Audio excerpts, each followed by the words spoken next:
There is new scrutiny tonight for former FBI Deputy Director Andrew McCabe. He says he told congressional leaders about his decision to open an investigation into President Trump's relationship with Russia. But a senior lawmaker remembers it differently. Here's Chief Intelligence Correspondent Catherine Herridge. We're at the beginning of an investigation. On his book tour, the former acting FBI Director Andrew McCabe said he briefed congressional leadership on the counterintelligence probe into the president. I told Congress what we had done. Did anyone object? No one objected. Not on legal grounds, not on constitutional grounds, and not based on the facts. But a member of the so-called Gang of Eight called McCabe's claim confusing and possibly misleading, since senior lawmakers knew months earlier that the FBI had effectively opened a case on Trump by investigating his campaign. It's something that we talked about but never seriously considered. McCabe sought to downplay conversations with Deputy Attorney General Rod Rosenstein about invoking the 25th Amendment to remove the president. I made the decision not to include these comments in the book because they were exactly that. It never went beyond the realm of a brief, offhanded comment by the Deputy Attorney General to me. McCabe justifies the probe, citing the Director Comey firing, and claims President Trump wanted Rosenstein to include Russia in the memo to back up his decision. But as these events unfolded 2 years ago, McCabe struck a different tone. It was completely within the president's authority to take the steps that he did. We all understand that. McCabe, who was fired for lying about his role in a media leak, is now challenging those findings from Justice Department Inspector General Michael E. Horowitz. I was one of 2 people in the FBI that had the authority to disclose information to the media. That is an FBI policy. It's baked into the way that we run media relations.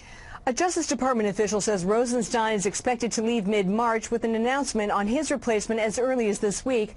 A Trump administration official said Attorney General Barr favors senior transportation official Jeffrey Rosen.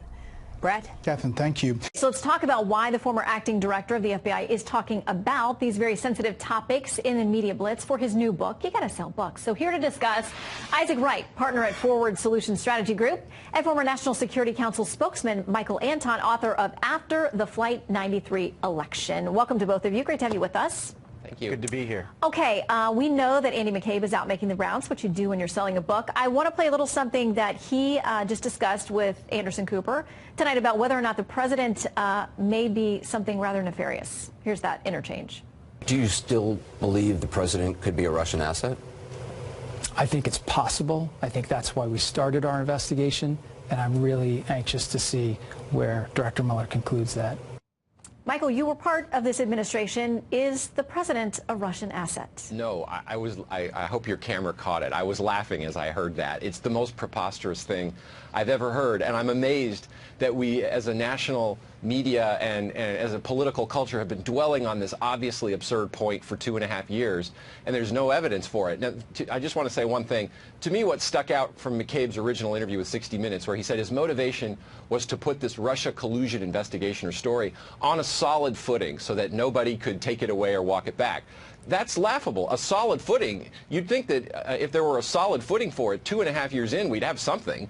And I'm still waiting for any evidence at all of collusion by the president or his team. And Isaac, so far, we have had most of the folks who've looked at this, the Senate Intelligence Committee, one of the latest to weigh in on this, to say, like, it's just not there. Now, we wait the Mueller investigation, but until we do, it's nothing but speculation.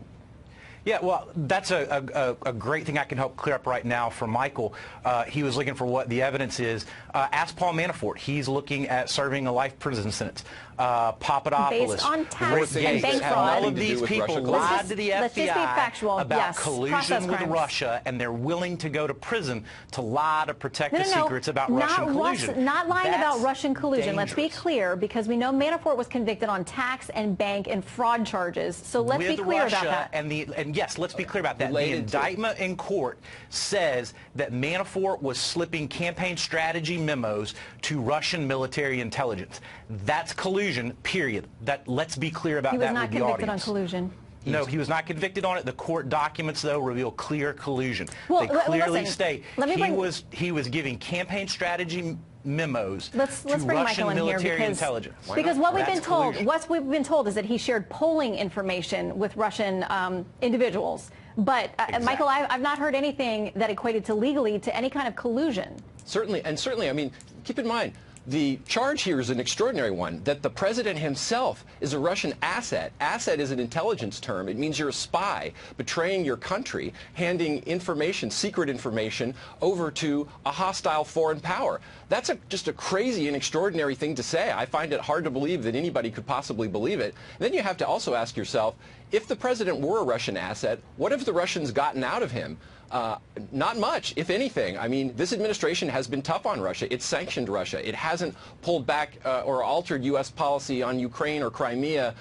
It hasn't reopened Russian diplomatic installations. In fact, it's closed more of them. It's kicked more Russian diplomats and known spies out of the United States. It doesn't seem to me that the administration has given Putin anything he wants, and it's done a lot of things to him that he definitely doesn't want. Well, and Isaac, you know that's the argument that we hear from people who support President Trump, and they'll say also, I mean, he's done things like arming, you know, folks in Ukraine and providing them with a defense system. So why is Donald Trump refused to allow interpreters or notes to be taken on a single conversation he's had with Putin? That's just not true. Everything is above. Hey, Michael, I didn't false. interrupt you. Don't interrupt me.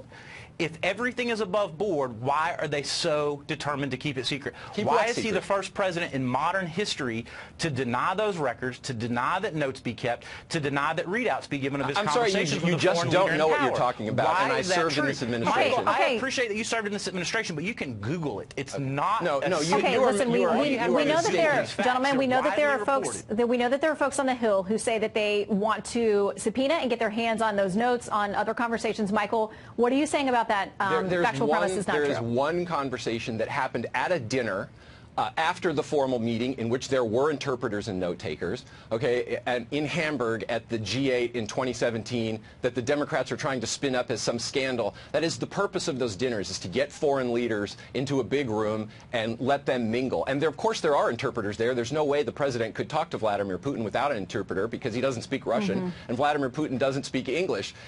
In a formal meeting, it is true, the policy is that always to have an American interpreter along with the foreign interpreter. Okay. In a social setting like that, it doesn't always connect, and a sidebar conversation over dessert is hardly some kind of scandal that proves the president is a Russian asset. There are lawmakers. As hard as you want to. There are lawmakers who are trying to get their hands on that information, so we'll see. In the meantime, Isaac and Michael, I feel like we could talk to you guys for an hour about a lot of things. So come back. Great to have you. Thank you. Thank you. Trey Gowdy, former congressman and chairman of the House Oversight Committee, now a partner at Nelson Mullins and a Fox News contributor. Good to have you with us tonight, sir. What's your reaction? What do you think he was getting at with that no one objected? That Devin and Paul knew about it and had no problem with it. That's exactly what he's getting at. And the reason he's doing it this way is Devin and Paul are not allowed to discuss anything that is said in a Gang of Eight meeting. And McCabe knows that. So he can level the accusation, and Paul and Devin cannot refute him. What I think is fascinating is there were 3 investigations into a duly elected president. The Peter Strzok one from July of 2016, and then McCabe started a counterintelligence, and if he's telling the truth, started a criminal probe into the President of the United States. I listened to Devin and Paul quiz the DOJ and the FBI for hours on multiple occasions about the one counterintelligence investigation we all knew about it. I find it stunning that they would know about a second one and not say a single solitary word. And I will continue to not believe they knew about it unless one or the other contradicts it. So you're saying that Paul Ryan, Devin Nunes, that the whole Gang of Eight was not aware that there were 2 investigations. So the first investigation that everybody understood was whether or not there was Russian interference in the election, correct?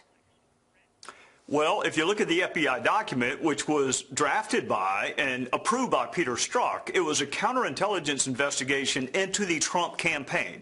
Now, the FBI doesn't like it when I say that, but unfortunately, I've seen the documents. I know exactly what Strzok wrote. They want you to believe that it was into what Russia was doing, and that's fine. That's appropriate. Unfortunately, Strzok used the phrase Trump campaign. So that was the one from July of 2016, and now McCabe says there was one in May of 2017 in addition to the criminal investigation into obstruction of justice. Understood. I mean, and everyone knows that the FISA warrants were happening during the time of the original investigation, which goes right to the the heart of what you're saying about the Trump campaign in and of itself. But what triggered the second part of this for Andrew McCabe is quite clear. He was very upset that James Comey was fired. And when he was pressed on this by Savannah Guthrie on the Today Show this morning, he said, she said, what evidence, what reasoning did you have? And he says, because he clearly wanted us to stop investigating. He talked about Michael Flynn. He asked for, perhaps you could see your way past this investigation. And he felt that there was a direct line, perhaps, from that to him being an agent of Russia, essentially. If thinking that Jim Comey is not a good FBI director is tantamount to being an agent of Russia, then just list all the people that are agents of Russia. Chuck Schumer, Nancy Pelosi, Rod Rosenstein, who wrote the memo getting rid of Comey, Michael Horowitz, who's the inspector general. I mean, look, I know McCabe liked Jim Comey. I know that. But lots of people thought that Jim Comey had lost the ability to lead that department. And the fact that President Trump got rid of him in May of 2017 is not sufficient basis to launch a criminal obstruction of justice probe. Look at what happened, Martha. He gets rid of Comey, replaces him with a Comey acolyte who not only continues the probe, but expands it. So if his goal was to obstruct a Russia investigation, gosh, he did a terrible job of it. Well, your friend Adam Schiff clearly believes that this evidence that Andrew McCabe speaks of definitely existed. And just to remind everyone, Andrew McCabe said that he believed that the president was a national security concern and that it was such a potent moment for everyone because they were so terrified about this. Here's Adam Schiff talking about what he sees as the continued evidence at this point on Sunday. Let's watch. You can see evidence in plain sight on the issue of collusion, pretty compelling evidence. Now, there's a difference between seeing evidence of collusion and being able to prove a criminal conspiracy beyond a reasonable doubt. Your thoughts?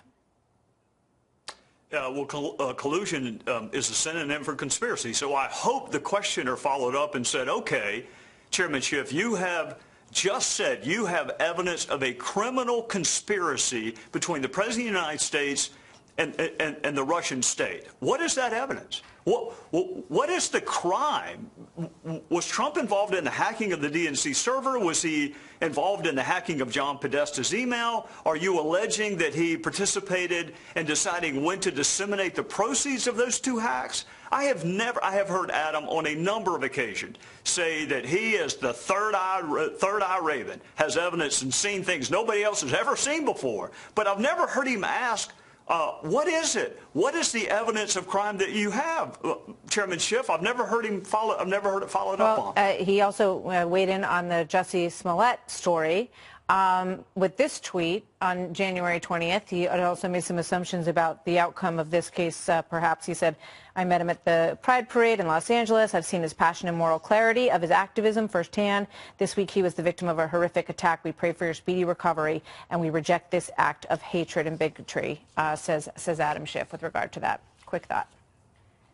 Horrific attack is the words I went to. It is another in a long list of instances where Adam Schiff would rather get the attention than get the facts. And I've said before, he was a good lawyer. Unfortunately, he's a much better politician. Lawyers get the facts and then they make conclusions. Politicians just want the attention. And he got it. And I wonder if anybody's going to ask him, how did you get this so wrong? Trey Gowdy, thank you, sir. Good to see you as always.